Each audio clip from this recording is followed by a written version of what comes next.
This is the template that got me the audio guide job from that audition I showed you. No fancy gear, no third-party plugins. Well, maybe just one. And I'll tell you where to get that for free at the end.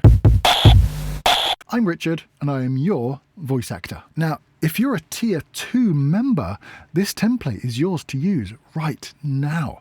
I'll put the link below.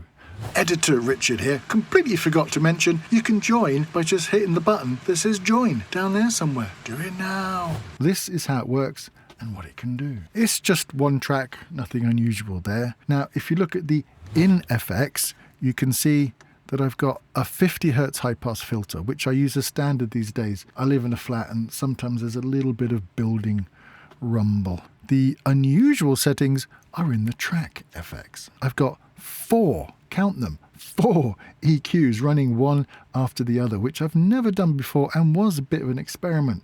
And this is because the client had a particular sound that they wanted. The client sent me a clip of a German version that had already been approved. So I tried my best to EQ my voice to match that recording.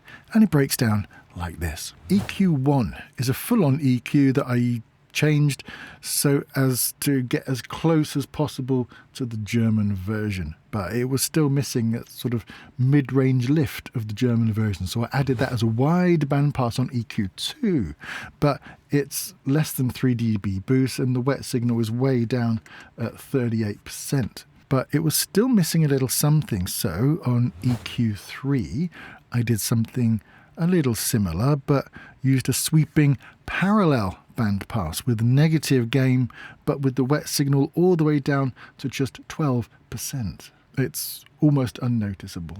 The last EQ4 is just a low-end shelf, as it was starting to lose a bit of bottom end by that point. Now, I'm pretty sure I could have done all of that with one EQ. What you're seeing there is basically my thought process in EQ form. The compressor is a fairly standard compressor and the dry wet signal is only at 50%, so it's not squishing the audio too hard. And the limiter is also acting as a kind of compressor just to lift the audio up to a renderable level and stop any stray peaks that might have passed through that compressor because it's only down at 50%. Then there's a loudness meter at the end as standard, so I can see what's going on. Now if you look at the master effects, you can see that I have another limiter set to a very basic -3 dB. That's just to stop any wild peaks. Then there's another loudness meter.